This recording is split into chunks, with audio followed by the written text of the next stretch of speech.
Vincenzo Bellini, who at the height of his fame was one of the leading operatic composers of Italy, achieved his first important success from the opera La Sonnambula, the Sleepwalker. Bellini was thoroughly in sympathy with this subject when he undertook to convert it into an opera, and it found at his hand most appropriate treatment. The opera was first produced in 1831 in the city of Milan and was enthusiastically received. It pleased the public especially well in England, and in London no Italian opera had ever before been performed so frequently. Its popularity is to some extent due to its logical and interesting story, but principally to the beauty and originality of the many melodies with which the score abounds. An English critic aptly says of Sonnambula, an opera so full of pure melody and of emotional music of the most simple and touching kind that it can be appreciated by everyone, by the most learned musician or the most untutored amateur. The part of Amina, which is assumed by Anna Case on this record, was the role in which both Patti and Albani made their first appearance before the English public. The scene of the opera is laid in a quiet hamlet in Switzerland. Amina is a village maiden betrothed to Albino, a young landowner of the neighborhood. Although it is not generally known in the village, Amina is a somnambulist.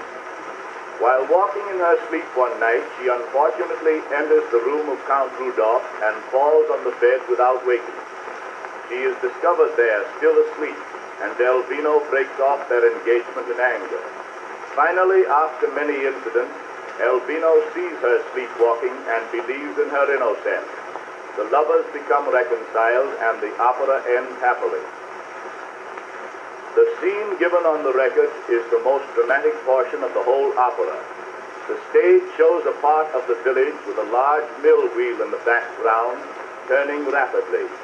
A frail wooden bridge spanning the wheel gives access from a dormer window in the mill roof to an old flight of stone steps leading to the ground.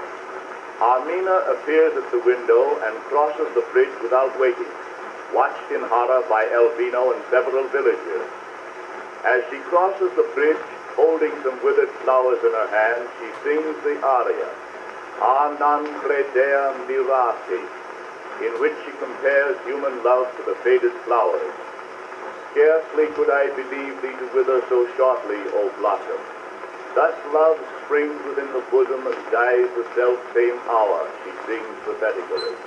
It is a somber melody, sweet and yet sad, and Miss Case renders it with great feeling. When a young American girl without money, social influence, or backing, at the age of 21, is successful in securing an engagement at the Metropolitan Opera House of New York, it is natural to assume that she must possess superior musical gifts. Miss Case did secure such a position, and she is now well known both in grand opera and in concert throughout the United States.